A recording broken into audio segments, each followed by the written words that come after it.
கர்நாடக மாநிலம் பீதர் மாவட்டம் பால்கி நகர் பகுதியில் எரிவாயு விநியோகம் செய்ய கோரி பொதுமக்கள் காலி சிலிண்டர்களுடன் விடிய விடிய போராட்டத்தில் ஈடுபட்டதால் பரபரப்பு ஏற்பட்டது.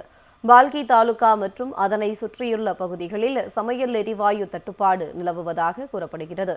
சமையல் எரிவாயு கிடைக்காததால் பொதுமக்கள் கடும் சிரமங்களுக்கு ஆளாகி வருகின்றனர்.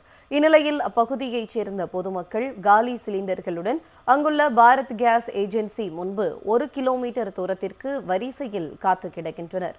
எனினும் பல நாட்களாக காத்து கிடந்தும் எரிவாயு விநியோகம் செய்யப்படாததால் ஆத்திரமடைந்த பொதுமக்கள் பாரத் கேஸ் ஏஜென்சி முன்பு விடிய விடிய போராட்டத்தில் ஈடுபட்டனர்.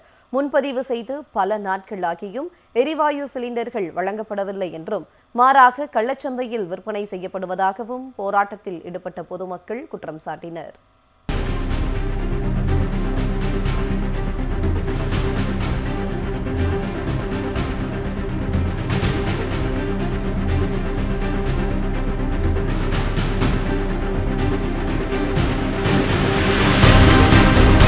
கர்நாடக மாநிலம் பீதர் மாவட்டம் பால்கி நகர் பகுதியில் எரிவாயு விநியோகம் செய்ய கோரி பொதுமக்கள் காலி சிலிண்டர்களுடன் விடிய விடிய போராட்டத்தில் ஈடுபட்டதால் பரபரப்பு ஏற்பட்டது.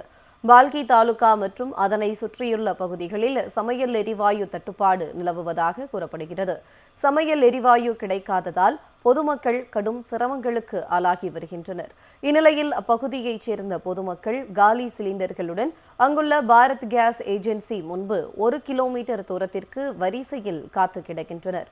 எனினும் பல நாட்களாக காத்து கிடந்தும் எரிவாயு விநியோகம் செய்யப்படாததால் ஆத்திரமடைந்த பொதுமக்கள் பாரத் கேஸ் ஏஜென்சி முன்பு விடிய விடிய போராட்டத்தில் ஈடுபட்டனர்.